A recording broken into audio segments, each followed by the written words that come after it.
Nah, ini koleksi bawah sadar. Atau mungkin di masa kecil kita pernah mengalami apa yang kita kecewa luar biasa misalnya. Ah, itu mungkin keluar lagi dalam mimpi. Karena dalam dunia nyata kita mati-matian melupakan, tidak ingin ngangkat.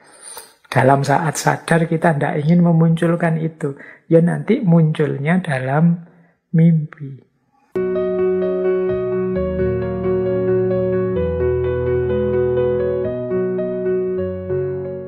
Assalamualaikum warahmatullahi wabarakatuh. Bismillahirrahmanirrahim. Alhamdulillahirabbil alamin. Wa bihi nasta'inu ala umurid dunya waddin. Allahumma sholli wa sallim wa barik ala habibina wa syafi'ina Sayyidina wa maulana Muhammadin wa ala alihi wa ashabihi wa man tabi'ahum bi ihsanin ila yaumiddin. Amma ba'du. Bismillah teman-teman, kita lanjutkan lagi ya ngaji filsafat kita. Malam hari ini kita masih ada di tema mengenali diri, memahami jati diri kita. Semoga teman-teman semua masih siap dan mau untuk istiqomah, nambah ilmu, nambah wawasan. Malam hari ini kita akan masuk ke tema selanjutnya. Malam hari ini kita akan membahas tentang mimpi. Baik, saya awali dari awal tentang filosofi mimpi. Saya masih ingat di salah satu sesi ketika dulu kita membahas tentang Imam Ghazali. Jadi kalau teman-teman membaca misalnya kitabnya Imam Ghazali yang judulnya Al-Munqidh Minad Dhalal. Di situ Imam Ghazali melakukan penjelajahan keilmuan, penjelajahan intelektual saat mengalami keraguan-raguan terhadap kebenaran yang pasti. Nah, di antara yang diulas oleh Imam Ghazali itu antara lain tentang mimpi. Jadi kata Imam Ghazali di Al-Munqidh itu begini. Kita ini menganggap bahwa akal pikiran kita itu kebenarannya pasti dan bisa dipertanggungjawabkan. Ini melebihi kebenaran yang kita peroleh dari panca indera. Jadi beliau kan meranking ilmu-ilmu itu yang diperoleh dari panca indera, yang diperoleh dari akal, dan nanti ilmu yang diperoleh dari pengalaman religius. Nah, menurut penjelajahannya Imam Ghazali, manusia itu cenderung sangat percaya pada kebenaran-kebenaran yang diperoleh lewat akal melebihi kebenaran yang diperoleh lewat panca indera. Lewat panca indera itu kita misalnya zaman SD dulu kan ada itu pelajaran, kita lihat gelas, ada airnya, terus dimasuki pensil. Loh, pensilnya itu kelihatan bengkok. Tapi kan kita tidak menyimpulkan pensilnya bengkok. Kita simpulkan pensilnya tetap lurus. Hanya saja pandangan mata kita terdistorsi. Nah, yang bisa menyimpulkan pensil tetap lurus itu kan akal. Kalau dasarnya hanya panca indera menggunakan mata, ya pensil tadi kelihatannya sudah bengkok. Dari sini terus disimpulkan bahwa kalau begitu akal itu lebih kuat untuk menemukan kebenaran. Tapi ternyata akal juga banyak kelemahannya. Antara lain dalam hal mimpi ini. Jadi ini uraian di kitab itu ya tentang mimpi. Jadi kita itu saat mimpi itu kan akal kita juga bekerja. Kita memahami, kita mencerna hal-hal yang kita temui dalam mimpi. Saat itu kita yakin bahwa kita ini benar. Saat mimpi itu yang saya lihat itu sebagaimana saya alami. Jadi akal kita jalan, kita tanggapi apa saja dalam mimpi sebagaimana saat kita bangun. Jadi misalnya kalau kita mimpi nyebrang jalan, kita beneran minggir biar tidak ketabrak mobil. Saat mimpi itu, kita mimpi melakukan apa, kita gunakan logika persis seperti saat kita bangun. Dalam mimpi itu kita merasa ini benar, ini pasti yang benar. Tetapi begitu kita bangun, ternyata terus kita sadar. Ternyata yang mati-matian aku anggap benar dalam mimpi itu, begitu sadar baru aku tahu ternyata itu hanya ilusi. Ternyata itu tidak nyata. Nah ini kalau di kitab Al-Mungkin Minal Dholal ini dipakai untuk menyimpulkan akal juga tidak selalu mampu menangkap yang benar. Buktinya dalam mimpi itu sesuatu yang maya, yang ilusi dianggap nyata. Apalagi hari ini Imam Ghazali lahir di abad itu. Kalau hari ini ada fenomena post-truth misalnya, akal kita kan sering tertipu oleh hoax-hoax itu. Jadi yang kita anggap benar ternyata salah. Kita anggap nyata ternyata hanya ilusi, hanya maya. Nah, ini nanti jembatan untuk masuk ke beberapa gagasan filosof tentang mimpi, tentang filsafat mimpi. Nah, dari sini kemudian muncul pandangan bahwa sebenarnya hakikat hidup kita di dunia ini itu seperti mimpi. Yang kita anggap nyata, konkret, apa adanya, realistis dan lain sebagainya, itu kan yang kita hadapi hari ini. Itu persis seperti kalau kita mimpi. Kalau kita mimpi itu kan kita merasa persis seperti hidup hari ini. Nah, nanti kita sadar bahwa betapa ilusifnya, betapa tidak sejatinya hidup ini begitu kita bangun.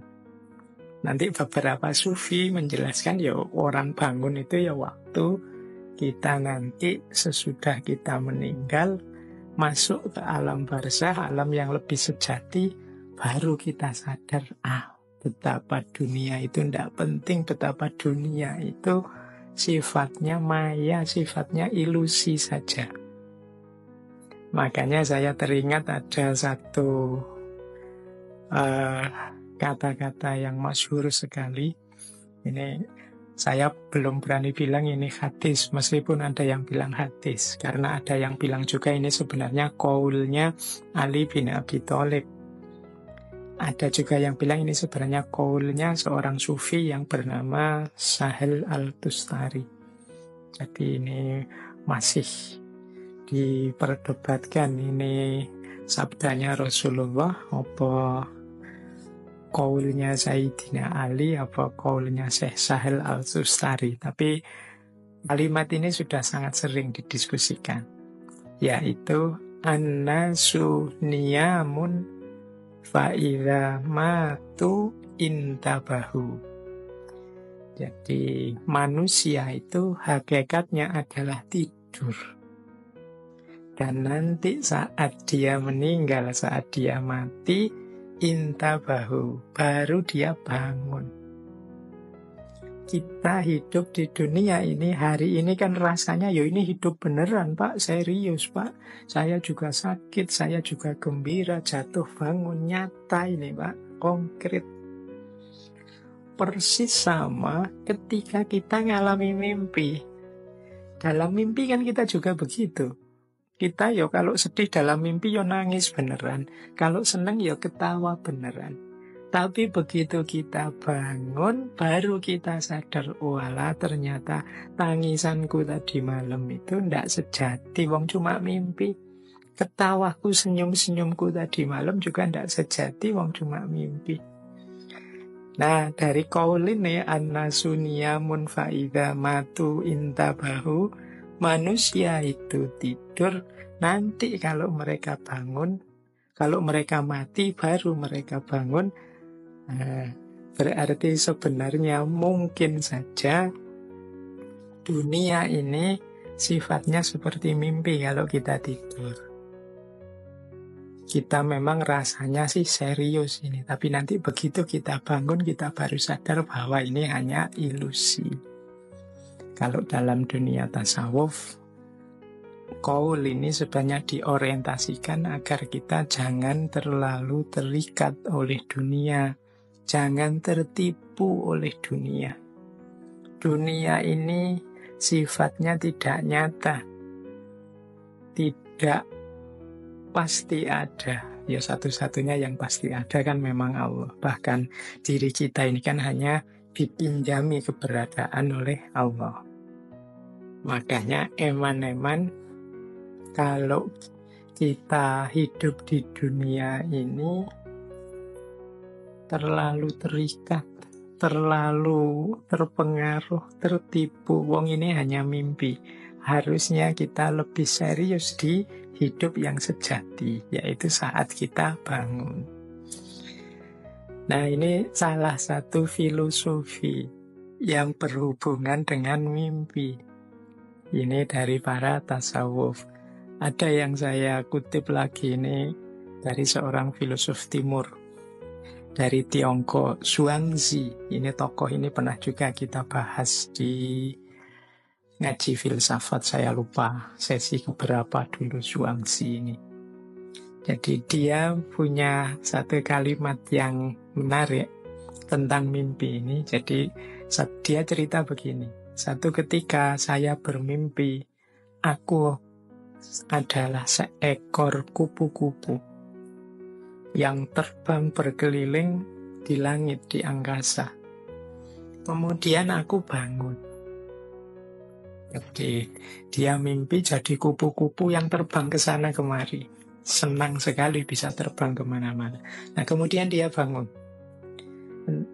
Nah saat bangun itu dia terus bertanya pada dirinya, sebenarnya aku ini manusia yang bangun ini sekarang, itu manusia yang bermimpi jadi kupu-kupu, ataukah aku ini sebenarnya kupu-kupu yang bermimpi jadi manusia? Tadi kan waktu mimpi jadi kupu-kupu kan tiba-tiba saja terus jadi kupu-kupu kemudian terbang ke sana kemari. Itu kan seolah-olah mimpinya ya kupu-kupu itu. Tapi kemudian bangun dengan kesadaran sebagai manusia. Nah, ini yang lebih mimpi yang mana? Nah, itu pertanyaannya. Logikanya sama dengan para sufi tadi. Hidup sekarang di dunia ini dengan hidup nanti, itu mana yang lebih sejati? Dua-duanya ketika kita mengalami, kita meresponnya sama seriusnya. Nah, maka di quotes-nya Zhuangzi itu dia bertanya, ini aku yang mimpi jadi kupu-kupu atau kupu-kupu yang mimpi jadi aku? Loh, meskipun aku mimpi jadi kupu-kupu atau kupu-kupu yang mimpi jadi aku, itu kan rasanya sama. Jadi begitu aku mimpi jadi kupu-kupu, akunya hilang kan, yang ada kupu-kupunya dalam mimpi. Aku merasa aku ini kupu-kupu. Sebaliknya juga begitu, kupu-kupu yang mimpi jadi aku, jadi manusia, itu kupu-kupunya hilang. Sekarang mimpi jadi manusia, dia merasa dirinya yang sejati manusia. Nah, makanya bagian tertentu dalam pemikiran filsafat tentang mimpi itu ada yang bilang mimpi itu hakikatnya hidup ini. Jadi hidup ini seperti mimpi. Karakternya, kita memang merasa ini beneran, ini sejati, tapi apa iya? Jangan-jangan kita ini sedang tidur mimpi. Jangan-jangan saya ini sedang tidur memberi kajian, teman-teman sedang tidur mimpi mendengarkan kajian. Annasu niyamun fa'idha matu intabahu. Manusia itu tertidur. Baru nanti kalau mereka bangun, mereka mati, mereka terbangun, sadar di titik mana hidup yang sejati. Nah, ini boleh kapan-kapan ya kita perdalam lagi tentang karakter ilusifnya hidup ini. Beberapa tradisi timur itu banyak yang punya pandangan hidup ini tidak nyata, hidup ini isinya kekosongan saja. Tidak ada yang sejati. Oke, menarik kalau teman-teman tarik lagi. Itu kita mungkin masih ingat ya teman-teman, dulu kita pernah belajar tentang bapaknya filsafat modern, René Descartes. Beliau ini juga punya pandangan tertentu tentang filsafat mimpi. Kapan-kapan kita bahas. Tapi kalau René Descartes ini disebut bapaknya filsafat modern, sebenarnya filsafat modern itu berarti berhutang pada mimpi. Karena René Descartes ini bertekad untuk jadi filosof, bertekad untuk serius mencari ilmu dengan jargon yang populer sekali, aku berpikir maka aku ada, itu setelah mimpi. Jadi René Descartes itu, beliau ini sebenarnya kan memang dikenal sebagai orang pintar, memang cuma suka tidur. Jadi beliau ini kalau tidur awal malam, nanti bangunnya bisa jam 12 siang. Jadi sukanya memang beliau ini tidur. Nah, satu ketika di musim dingin, saat ini René Descartes itu masih muda, sekitar tahun 16-19 lah, tanggal 10 November. Ini René Descartes ini saat itu sedang jadi anggota pasukan sukarela Bavarian. Karena setelah beliau tinggal di Belanda, beliau tidak kerasan terus ikut pasukan sukarela. Meskipun tidak jelas sebenarnya beliau juga merasa tidak ngerti kenapa ada perang, ini perang melawan siapa, alasannya apa. Tujuannya nambah wawasan saja dari beliau jajal ikut sebagai anggota pasukan sukarela perang. Nah, satu ketika beliau ini bermimpi. Jadi saat itu musim dingin, malam hari beliau bermimpi. Yang mimpi ini bolak-balik sampai 3 kali. Jadi mimpi itu 3 kali dan saling bersambungan. Kayak to be continued. Jadi mimpi bangun, mimpi lagi, lanjutan mimpi yang pertama dan mimpi lagi. Jadi mimpi yang pertama itu beliau mimpi kena angin puting beliung. Sampai terlempar keluar. Jadi ceritanya beliau ada di dalam gereja, datang angin puting beliung, beliau terlempar keluar gereja dan jatuh ke tengah banyak orang. Ini mimpi pertama. Terus mimpi yang kedua, beliau bermimpi ada di satu ruangan dan tiba-tiba ruangan itu disambar petir, kena halilintar. Nah, kaget terus bangun. Ini mimpi kedua. Terus mimpi yang ketiga, beliau merasa sedang memegang setumpuan kertas yang halaman depannya, kalau dibaca terjemahnya dalam bahasa Indonesia itu judulnya tumpuan kertas ini, apa yang akan engkau ikuti dalam hidup ini. Jadi hidup seperti apa yang akan engkau ikuti. Nah, ini 3 mimpi dalam satu malam ini menarik bagi René Descartes yang saat itu musim dingin beliau tercatat sebagai anggota pasukan sukarela. Terus dari situ terus beliau mencoba memahami tafsir mimpinya. Nah, jadi nanti beliau nulis juga itu tafsirnya tentang mimpi-mimpi tadi. Mimpi diserang angin puting beliung sampai terlempar keluar tadi ke tengah orang-orang, itu ditafsirkan oleh René Descartes bahwa ada satu kekuatan yang akan melanda dirinya, yang tidak mungkin dia menolak. Nah itu, sampai dia terlempar keluar, itu berarti ini kekuatan yang sangat dahsyat. Yang kedua, mimpi disambar petir itu oleh René Descartes ditafsirkan, aku harus segera mengambil keputusan tentang jalan hidup yang harus aku jalani. Jangan sampai telat, karena kalau telat bisa terkena sambaran petir. Kemudian mimpinya yang ketiga, kok membawa kertas, ada tulisannya hidup macam apa yang akan engkau ikuti. Oleh René Descartes ditafsirkan, oh berarti tujuanku, targetku adalah ilmu pengetahuan, setelah ini filsafat.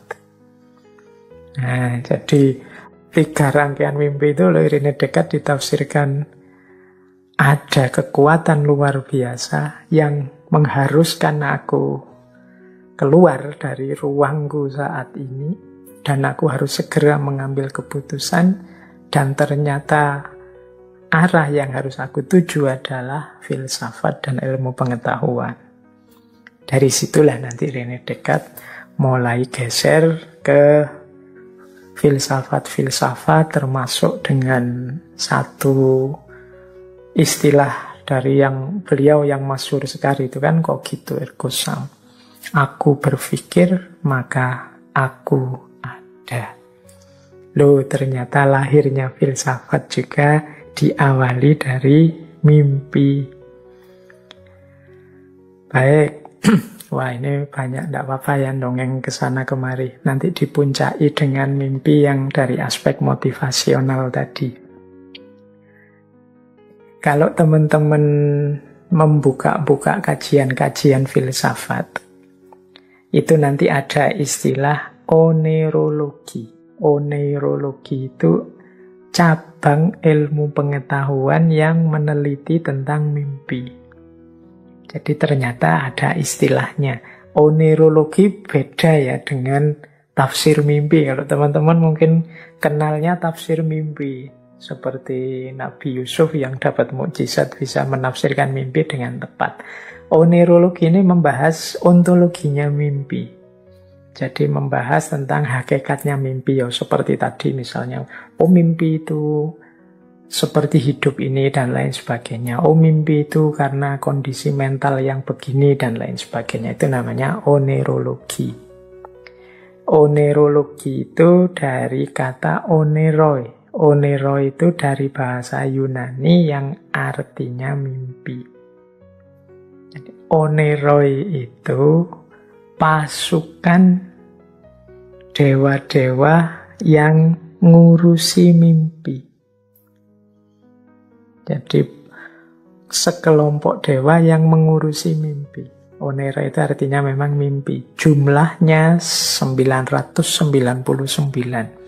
Makanya mimpi itu bisa macam-macam, dewanya saja 999. Dari 999 ini yang paling masyhur ada 3, yaitu Morpheus, kemudian Ikelos, dan Phantasos. Morpheus itu yang bisa berubah jadi manusia terus masuk dalam mimpinya orang. Kalau Ikelos itu bisa berubah jadi hewan-hewan. Kalau Phantasos itu bisa berubah menjadi objek-objek alam. Ini 3 yang paling terkenal. Nah, 999 oneiroi, dewa mimpi, itu putranya Hipnos. Dewa Hipnos. Nah, teman-teman kenal istilah hipnotis ya. Hipnos itu artinya dewa yang menguasai tidur. Jadi hipnos itu tidur. Ya orang-orang kalau pas dihipnotis kan terus seperti orang ditidurkan. Karena memang dewanya dewa hipnos. Dewa hipnos itu dewa yang menguasai tidur. Nanti menarik kalau di Yunani dewa hipnos ini punya kembaran. Kembarannya dewa Thanatos. Kalau dewa Thanatos itu dewa kematian. Nah, dewa Hipnos, dewa Thanatos itu putranya Dewi Nix. Dewi Nix ini Dewi Malam. Ini istilah-istilahnya mungkin teman-teman akrab, cuma ini memang terinspirasi dari nama dewa-dewa Yunani. Ilmunya namanya onerologi.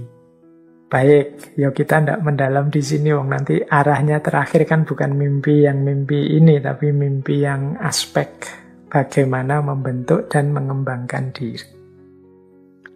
Dan pembahasan tentang mimpi ini ya sejauh yang saya tahu ada di semua horizon sosial, di semua horizon budaya.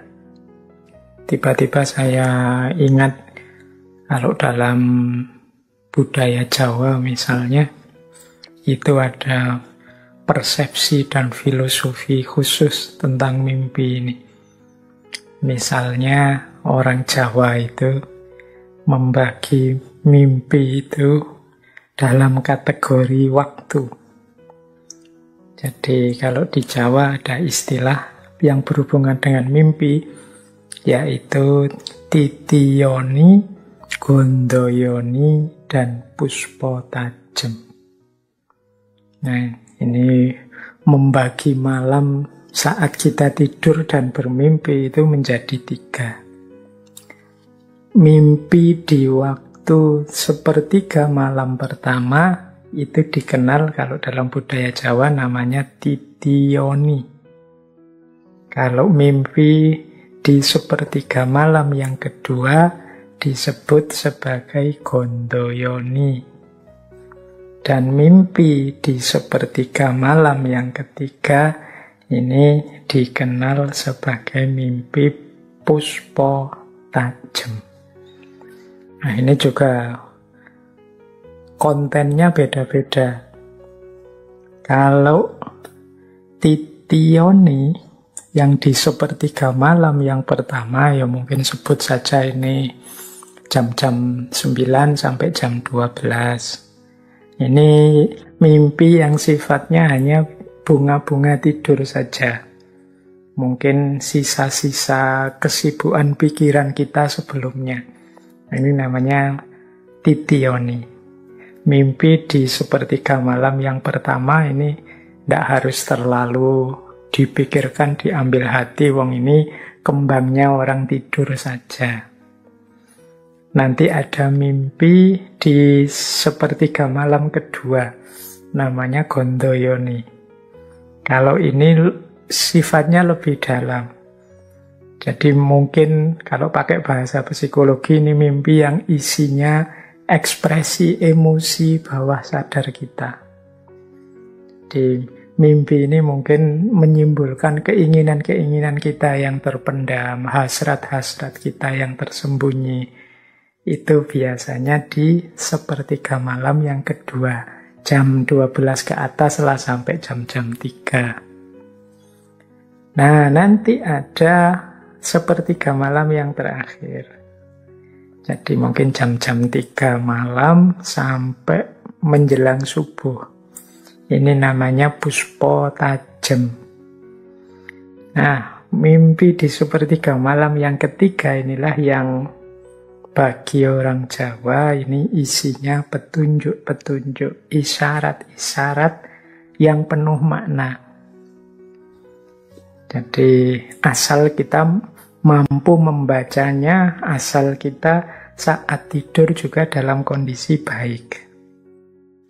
Jadi tidur dalam kondisi baik itu ya misalnya kita tidur saat melakukan laku prihatin, puasa, kholwat, riyadhah, atau tidur diawali zikir dengan lahir batin kita bersih. Kemudian bukan tidur dalam rangka maksiat, dalam rangka iseng, dalam rangka dan lain sebagainya, tapi memang tidurnya itu tidurnya orang yang istirahat untuk melakukan ibadah, laku prihatin yang lebih baik di setelah nanti bangun tidur. Jadi tidur kalau dalam agama yang jenisnya ibadah.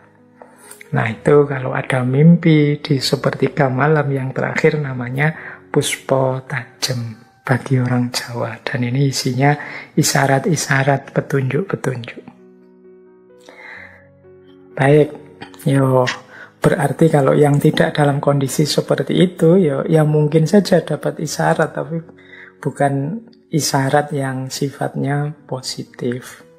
Kalau dalam hadis itu kan ada, misalnya teman-teman kalau masih ingat, ada hadis riwayat Bukhari yang saya ingat itu, mungkin nanti bisa dicari di Sahih Bukhari. Rasulullah bersabda bahwa mimpi itu ada 3 macam, yaitu mimpi karena bisikan hati, atau mimpi karena gangguan setan, jin, atau mimpi yang isinya kabar gembira, isyarat dari Allah.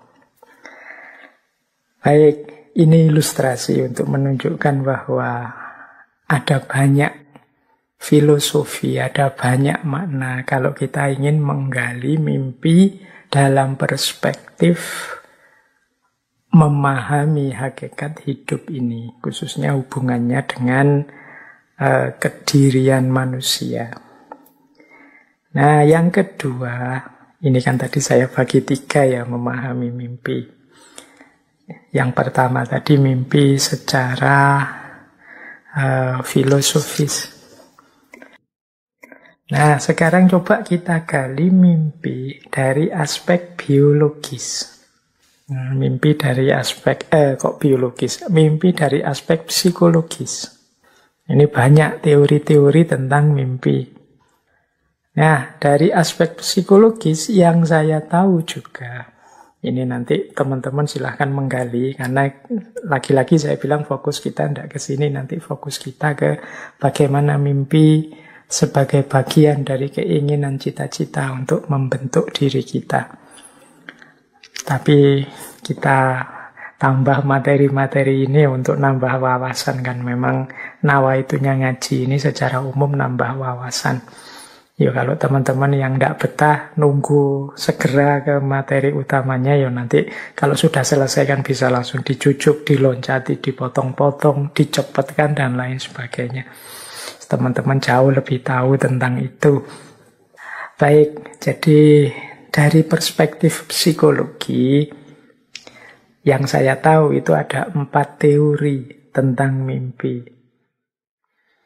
Yang pertama jelas, ini teori yang paling terkenal dari filosof psikolog Sigmund Freud yang dikenal sebagai Freud teori, teorinya Freud. Kemudian ada namanya activation synthesis theory. Kemudian ada namanya information processing theory. Kemudian ada neural housekeeping theory. 4 teori tentang mimpi. Kita belajar sebentar, barang 5 menit tentang 4 teori ini. Kalau teorinya Freud itu menganggap bahwa mimpi ini adalah cerminan dan desaan dari bawah sadar kita. Jadi kalau di Freud itu kan teman-teman mungkin masih ingat ya, membagi struktur kejiwaan manusia itu ada id, ada ego, dan ada super ego. Id ini yang sifatnya bawah sadar ini.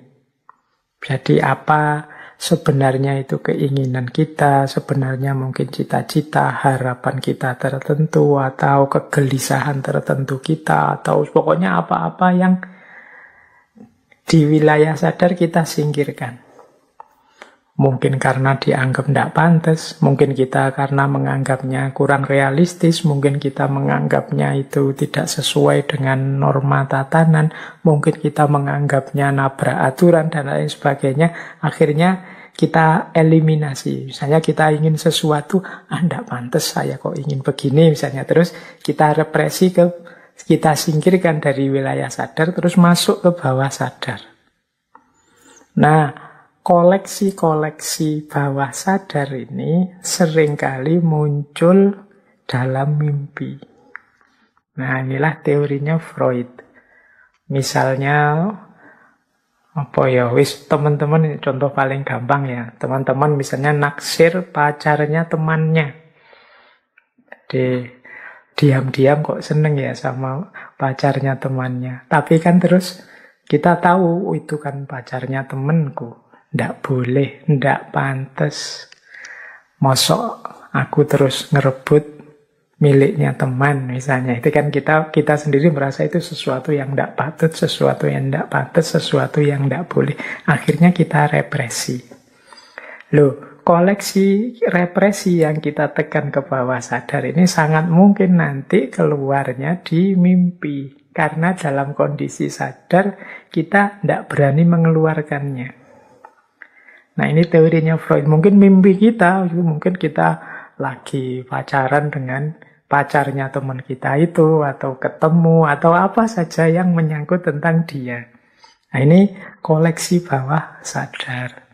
Atau mungkin di masa kecil kita pernah mengalami apa yang kita kecewa luar biasa misalnya. Itu mungkin keluar lagi dalam mimpi. Karena dalam dunia nyata kita mati-matian melupakan, tidak ingin ngangkat. Dalam saat sadar kita tidak ingin memunculkan itu. Ya nanti munculnya dalam mimpi. Jadi mimpi ini kalau dalam teorinya Freud berarti menjadi cerminan, menjadi gambaran dari keinginan-keinginan kita yang terrepresi. Yang kalau di dunia nyata itu tidak berani kita tampilkan. Mungkin karena tidak boleh atau tidak pantas atau tidak etis dan lain sebagainya. Jadi justru ini yang sering jadi masalah. Kalau dalam teori psikoanalisisnya Freud.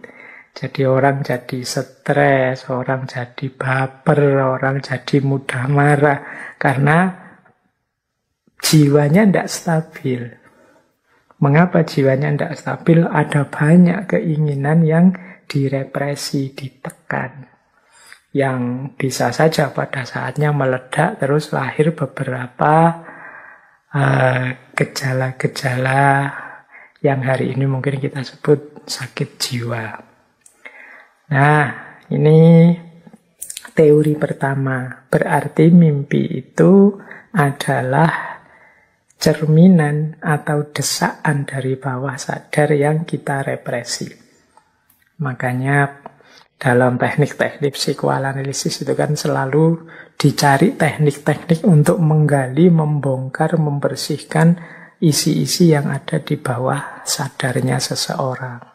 Biar tahu sebenarnya aslinya orang ini yang dia pikirkan apa, yang dia gelisahkan apa, itu sebagian besar adanya di bawah sadar.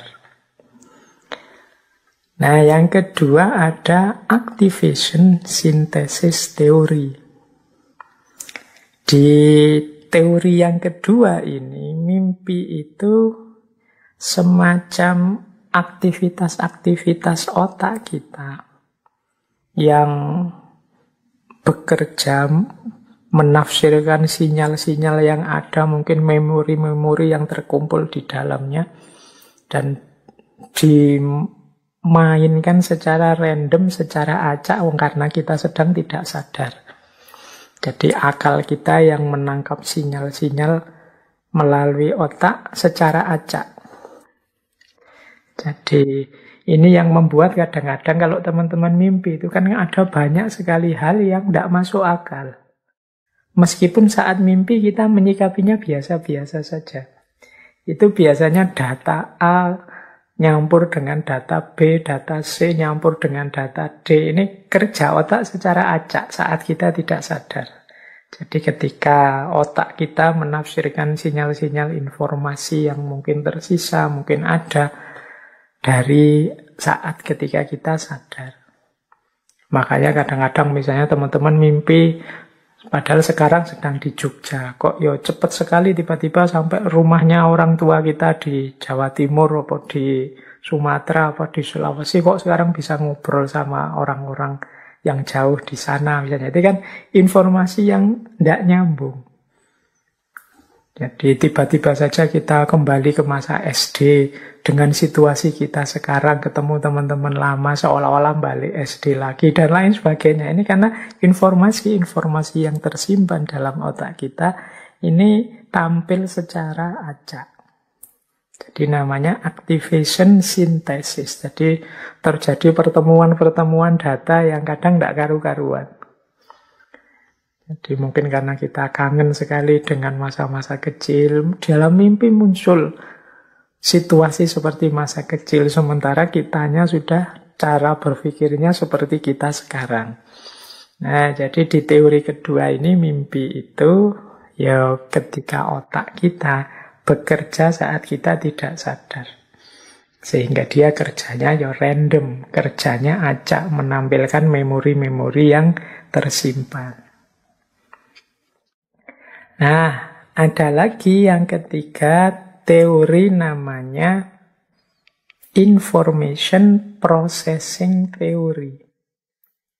Nah, information processing theory ini punya asumsi bahwa mimpi itu terjadi ketika orang sedang, kalau pakai bahasa Jawa mungkin kepikiran, atau kemarin kita pakai istilah overthinking. Jadi kita gelisah sekali memikirkan sesuatu. Kita menghabiskan banyak daya, banyak tenaga, banyak waktu mikir tentang sesuatu itu. Dan pada gilirannya sesuatu itu akan muncul dalam mimpi. Jadi mimpi berperan sebagai semacam problem solving. Di saat sadar kita buntu. Tapi dalam mimpi ini data-data yang kita kumpulkan, yang kita alami ini ketemu ya dengan caranya sendiri. Jadi di level kedua ini semacam katarsis. Katarsis ini ya semacam memproses informasi-informasi untuk bisa lepas dari problem yang dialami. Kalau menurut teori yang ketiga ini, orang lebih mudah mimpi ketika dia stres, ketika dia banyak masalah. Teman-teman boleh ya direnungi kira-kira saya itu kalau pas kepikiran macam-macam banyak masalah, apa iya lebih sering mimpi dibandingkan kalau pas sedang puas, lega, tidak ada problem atau problem banyak yang terselesaikan. Nah, diasumsikan kalau pakai teori yang ketiga ini, orang itu biasanya kalau banyak mimpi itu kemungkinan ada banyak pikiran. Jadi ada banyak hal yang harus dia selesaikan. Nah, yang keempat ada neural housekeeping theory.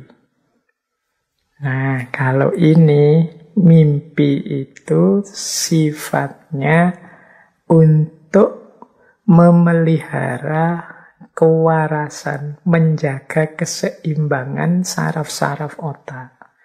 Jadi mimpi itu melepaskan ketegangan-ketegangan. Mimpi itu membersihkan file-file otak yang tidak penting.